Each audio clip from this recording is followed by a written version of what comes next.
The moon hung high over the distant mountain range, casting a cold, silvery light over the valley below. The air was thick with the scent of pine, damp earth, and the faint hint of fire from a nearby settlement. The hum of the world felt far away here, as though the land itself held its breath in anticipation. A figure moved silently through the underbrush, barely more than a shadow against the thick trees. Their steps were sure, deliberate, yet each moment seemed to stretch longer than it should. A cool breeze lifted strands of hair from the figure's face, carrying with it an unsettling whisper, an omen. And then, a soft, almost imperceptible sound broke through the silence. A breath. It was low and careful, but the tension behind it was palpable.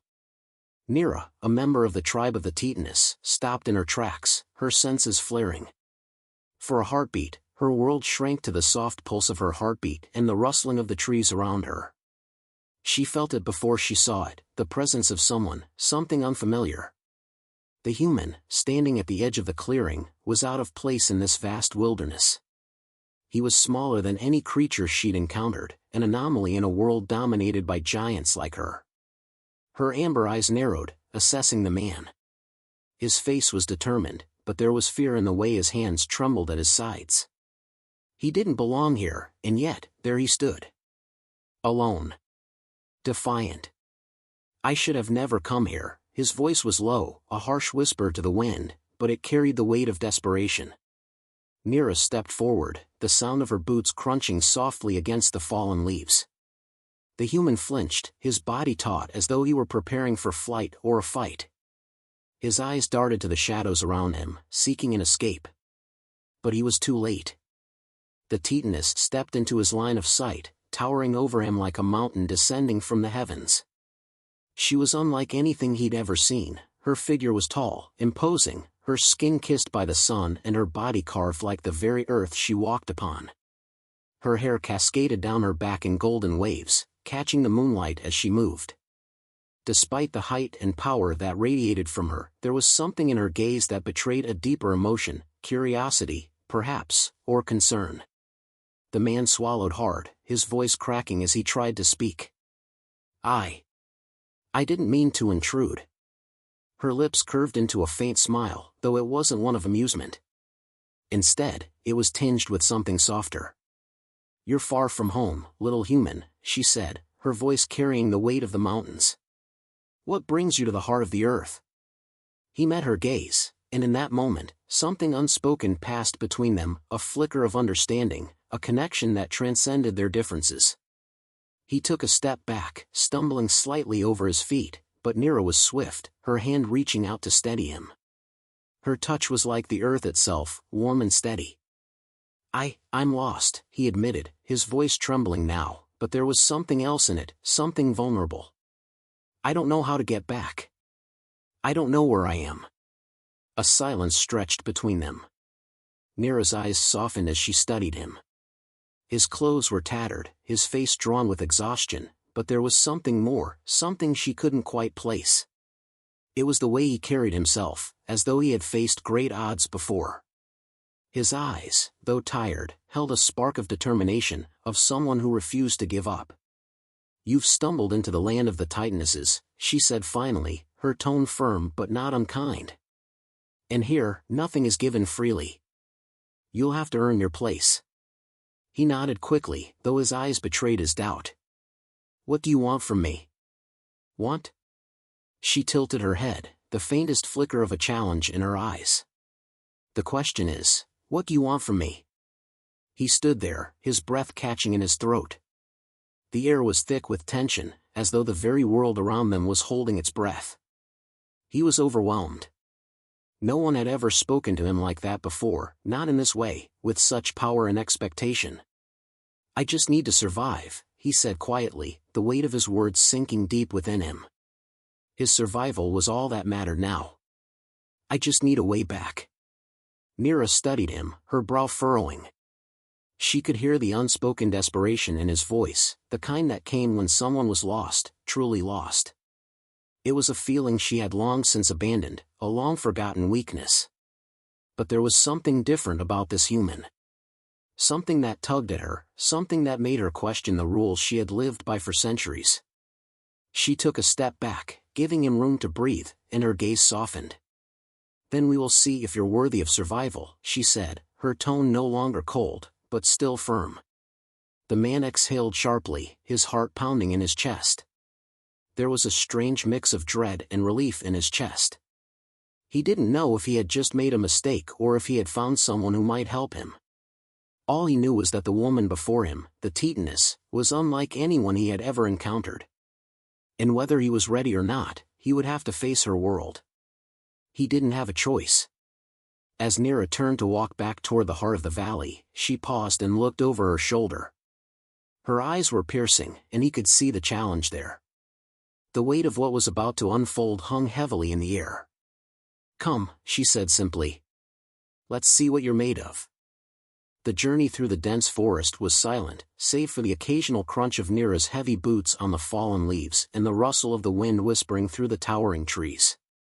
The man, who still hadn't revealed his name, tried his best to keep pace with the Titaness, though his steps were light and unsteady compared to the firm, purposeful strides of the giantess. She walked ahead, her back straight, her eyes scanning the horizon like a predator on the hunt. He felt the weight of her presence, something vast and unyielding, and his every step seemed to echo with the unspoken challenge she had laid before him. "So, what happens now?" he asked, his voice hesitant but tinged with a note of curiosity. The question had been burning in his chest ever since she had first spoken the cryptic words. What did she mean by worthy of survival? And how was he supposed to prove himself? Nira didn't slow her pace, nor did she turn to look at him. Her eyes remained fixed ahead, but her voice carried back to him, calm and measured. "You'll find out soon enough." That was all she said, and the silence returned between them, thick and heavy with unanswered questions. The forest around them was unlike any place he had ever seen. The trees were massive, their trunks wider than his arms could stretch, their branches thick with dark green leaves that blocked out the sunlight, casting everything beneath in a muted twilight. Strange creatures, beasts he couldn't even name, moved in the shadows, their eyes glowing faintly as they watched the two of them pass by. The air was thick with the smell of damp earth and pine, the scent grounding and strange. He felt like a speck in this world, a small, fragile thing amid the towering forces of nature and the Titaness who walked beside him. His thoughts were interrupted as Nira suddenly came to a halt. He barely managed to stop himself in time, his chest colliding into the back of her legs, and he staggered back, his heart racing. "Here," she said, her voice low and almost expectant. He looked around, seeing nothing unusual about the clearing in front of them. The same thick trees, the same towering stones that had surrounded them for miles. Nira's gaze swept across the landscape, her amber eyes piercing through the shadows, scanning for something that only she seemed to notice. "This is where you will begin your test." His pulse quickened. "Test?" he asked, confused. "Survival," she said simply, and understanding. She gestured toward the rocks scattered around the clearing. "There are things hidden here. Your task is to find them." He raised an eyebrow. "Things? What kind of things?" "Surprises," she said, her voice almost teasing, though her eyes were deadly serious. "The land hides its own dangers. Find them, face them, and survive. Do this, and you may learn the answer to your questions." She turned, stepping toward one of the large stones, her fingers brushing lightly against its surface. There was a subtle hum in the air, an ancient energy that seemed to radiate from the earth itself. He could feel it now, a deep vibration that pulsed through the ground, through his very bones. He didn't understand it, but it felt alive. "What's this test really about?" he asked, feeling the familiar sting of frustration. "Is it about survival, or is it about proving something else?" Nira turned to him then, her gaze locking onto his with an intensity that made his stomach tighten. "Survival is the only thing that matters in my world. Everything else is a distraction. Here, there are no rules except for the law of strength and will. You either rise to meet the challenge, or you fall." Her words hit him harder than he expected. He had no illusions about his own strength. Compared to her, compared to the world she seemed to belong to, he was nothing. He had no weapons, no tools, no knowledge of the terrain or its inhabitants.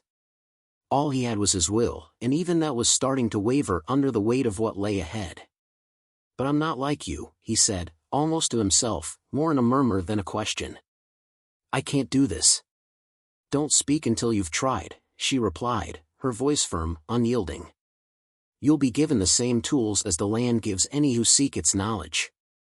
With a swift motion, Nira reached down and plucked a long, sharp-edged stone from the ground, holding it out to him. The stone was rough, jagged, its surface uneven, but it was solid. It felt heavy in his hands, almost too heavy for him to hold. He tested the edge with his thumb, wincing at the sharpness. "Use it wisely," she said, her eyes never leaving his face. Before he could respond, she turned and began to walk away, disappearing into the deeper shadows of the forest. He stood frozen for a moment, the weight of her words settling into his chest. He wasn't sure what was worse, the fact that he was utterly alone in a hostile world, or the fact that the woman who had given him this test seemed certain he would fail. The silence around him was oppressive. It felt as though the land itself was watching him, judging him. He gripped the stone tighter, taking his first steps into the heart of the clearing. His senses heightened, every rustle of the wind, every crack of a twig beneath his foot, felt like a warning. What was this test really asking of him? How could he, a mere human, hope to survive in a world so much larger than him, so much more powerful? And then, a low growl broke through the silence. His head snapped up, his heart leaping into his throat. A pair of glowing eyes appeared in the shadows, moving with a predatory grace. The creature, large, sleek, and deadly, emerged from the darkness. Its body was a mass of muscle and sinew, and its fangs gleamed in the dim light. It was a predator, and it had chosen him as its prey. His breath hitched as the creature stepped closer, its low growl vibrating the air. For a moment, he thought of running. He thought of fleeing, of finding a way back to safety. But something inside him refused to let him give in. He raised the stone in his hand, his fingers tightening around its rough surface. He had no idea what to do. But the choice was clear. Fight, or die. And then, as if from nowhere, Nira's voice cut through the tension. "Face it," she called from the shadows, her tone quiet but filled with unwavering confidence. "Face your fear." The creature lunged. The world blurred as the creature lunged at him. Time seemed to stretch, each moment dragging out as the predator's shadow cast itself over him, its massive form filling his field of vision. Its eyes, glowing and predatory, locked onto him, sending a chill down his spine. For an instant, every instinct screamed at him to run, to escape. But there was no escape. Not here. Not now. He swung the jagged stone in his hand, his heart pounding in his chest, but the creature was faster. The strike went wide, and the beast's powerful jaws snapped inches from his face. He barely managed to duck, the rush of air from its bite grazing his skin. The ground beneath him trembled as the creature landed, its claws digging into the earth with a growl that vibrated through his bones. For a heartbeat, the world went still. His breath came in shallow gasps as the creature circled, its movements fluid and calculating. It wasn't just hunting him, it was toying with him. And he was no more than prey. "Focus!" Nira's voice rang out from the shadows, sharp and commanding. "It doesn't care about your fear. It only cares about your survival." Her words cut through the haze of panic in his mind. Survival. He could do this. He had to. He steadied the stone in his hand, trying to keep his legs beneath him as the creature prowled closer. The adrenaline surged through him, forcing him to take a deep breath and block out everything except the animal in front of him. There was no time for doubt. If he hesitated for even a moment, it would be over. The creature growled again, a low rumble that echoed in the clearing. It was closing in, its claws scraping against the stone ground as it neared. He tensed, the stone clenched tightly in his hand, but his mind was a whirlwind of fear and uncertainty. His body was trembling, his legs threatening to give way beneath him.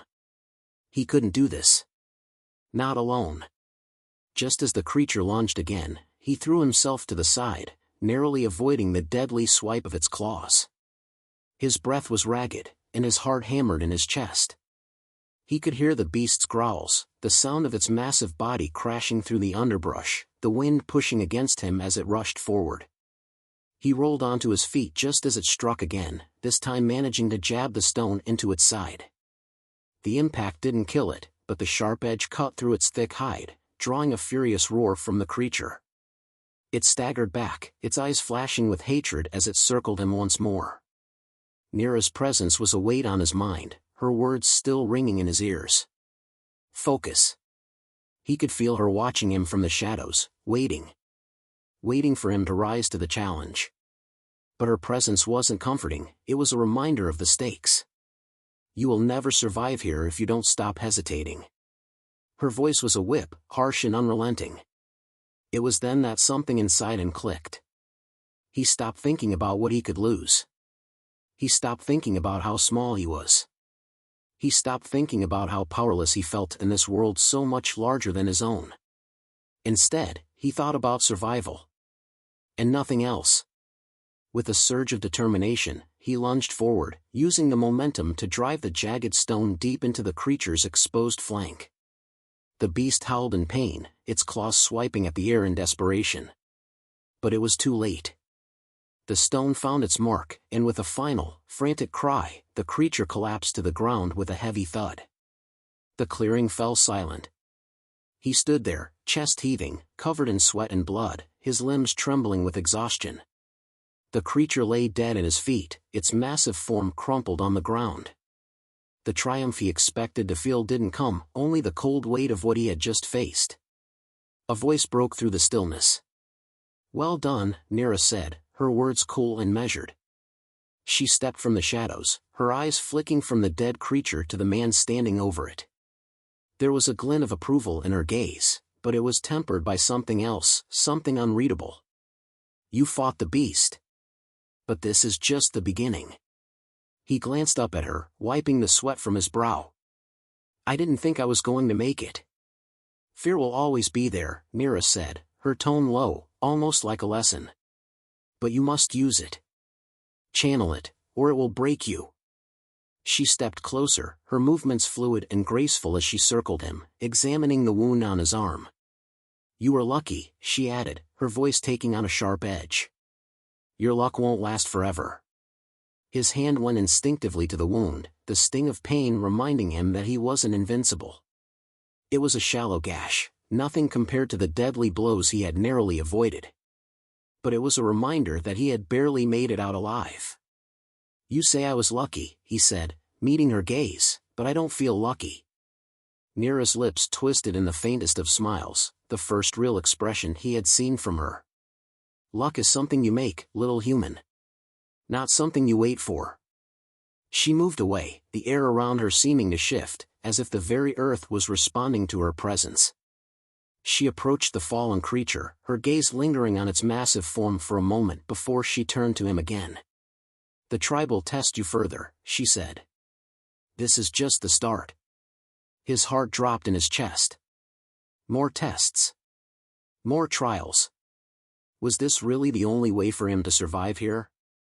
But deep down, beneath the fear and uncertainty, there was a spark of something else, something that kept him moving forward, that kept him standing in the face of danger. It wasn't just survival. It was the desire to prove something. To himself. To her. Nira's amber eyes met his once more, and for a brief moment, there was something there, a flicker of understanding, of shared purpose. "Are you ready?" she asked, her voice quieter now, almost expectant. He nodded, a fire kindling in his chest. "I'm ready." And with that, the clearing grew darker. But the fire in him burned brighter than ever. The night was thick with tension. The full moon bathed the valley in an eerie, silver glow, casting long shadows across the clearing. The air was cooler now, the heavy humidity from the earlier heat settling into the earth. The wind whispered through the towering trees, carrying with it the scent of damp leaves and the faintest trace of something wild. Something primal. He stood there, watching the shifting silhouettes of the trees, his heart pounding in his chest. His body was still sore from the battle earlier, the gash on his arm throbbing with every beat. But it wasn't the pain that gnawed at him now. It was the weight of Nira's words. The tribe will test you further. What more could they possibly want from him? He had already faced the creature, fought for his life, and come out victorious, if only barely. But it hadn't been enough. There was always more to prove here, in this unforgiving world. A movement from the shadows caught his eye, and his pulse quickened. Nira's towering figure emerged from the darkness, her silhouette framed by the trees, her presence undeniable. She was still the same, tall, powerful, poised, but something about the way she approached him now felt different. There was no judgment in her gaze, no challenge in her stance. Instead, there was something else. Something unreadable. "You look like you've been through hell," she said, her voice soft but tinged with a slight edge. "But you're still standing." "I've learned to keep my feet under me," he replied, his voice rough. "But I'm not sure how much more of this I can take." She paused, her amber eyes scanning him, as though weighing his every word, every thought. Then, to his surprise, a small, almost imperceptible smile tugged at the corner of her lips. "You'll learn more. Much more." He shifted on his feet, feeling the weight of her gaze. "What's next?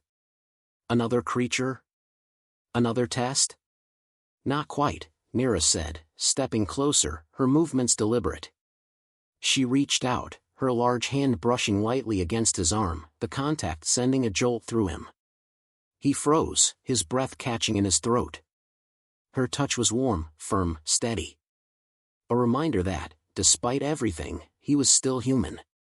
And she was something much more. "Tonight, you will face something far more dangerous," she said, her voice lower now, almost a whisper. "Something that cannot be defeated with strength alone." His confusion deepened. "What are you talking about?" "The earth," she answered simply. "The land you walk on. The very ground that gives you life is just as capable of taking it away." Her words settled in the air, hanging heavy and ominous. He glanced around the clearing, trying to make sense of what she meant.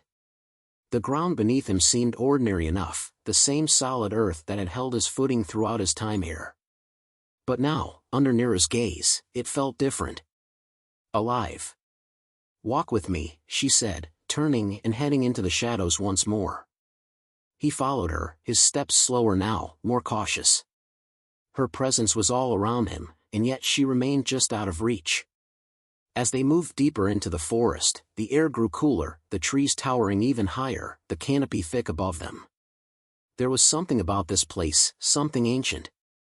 It felt like they had stepped into a different world altogether. The sounds of the night seemed to fade as they walked, the only noise the rhythmic thud of their footsteps on the ground. He could feel his pulse quicken again, his senses heightened, as though something was about to happen. Something was waiting. "I've been watching you," Nira's voice broke the silence, soft but intense. "You're stronger than you think. You've shown resilience, more than I expected." He didn't respond immediately, unsure of how to answer her. He had always been someone who relied on his wit, his intelligence. But here, strength was everything. And he was still trying to figure out where he fit into that world. "I'm not like you," he said finally, his voice almost apologetic. "I'm just a man. I don't have your power. I don't have your size or your presence." Nira stopped suddenly, turning to face him, her eyes locking onto his with an intensity that made his stomach tighten. "It's not about size or power. It's about what you're willing to fight for." She took a step closer, her gaze never wavering. The air between them seemed charged, the space between them shrinking with every passing second. His breath caught in his throat as she reached out, her hand brushing against his chest. Her fingers lingered for just a moment, and he felt the heat of her touch seep into him, igniting something deep inside. "For you," she continued, her voice low, almost intimate, "it's about survival. But for me, it's about something much more." He opened his mouth to respond, but the words caught in his throat. His heart was racing, his mind spinning. Was this some kind of test too? Or was this something else entirely? The tension between them stretched, the air crackling with something raw and undeniable. And then, without warning, Nira stepped back, breaking the moment. "You're about to face the Earth itself," she said, her tone suddenly all business again, her voice hardening with purpose. "We're close." He blinked, trying to shake the heat that lingered in his chest. What had just happened? Was it real? Or had his mind just played tricks on him in the midst of this intense trial? Before he could gather his thoughts, the ground beneath them trembled. It started as a subtle vibration, like a distant hum, but quickly grew into something far more powerful. The trees around them creaked and groaned as if the very land was waking up. His feet shifted instinctively, trying to stay grounded, but the sensation grew stronger, more intense. "What's happening?" he asked, his voice rising in alarm. Nira didn't answer immediately. Instead, she stood still, her posture rigid, her eyes narrowed as she focused on the trembling earth beneath them. "It's here," she said finally, her voice low, almost reverent. The earth trembled again, and this time, the ground cracked open. From the fissures, something began to emerge. A deep, rumbling sound echoed through the forest as a massive, serpentine creature, its scales glinting in the moonlight, slithered from the earth itself. Its eyes, glowing a fiery red, locked onto them. "This is the Earth's challenge," Nira said, her voice steady, even as the beast rose to its full height. "Face it. Or be consumed by it." He swallowed hard, his body instinctively tensing as the creature hissed, its massive body coiling like a snake preparing to strike. And as it lunged toward them, the ground beneath them seemed to shift once more. The chapter ends with the impending battle, leaving the reader on the edge of their seat, unsure of whether the human can survive this latest trial. The connection between him and Nira deepens, but the test ahead promises more than just survival. It promises the very foundation of their world, and their relationship will be shaken.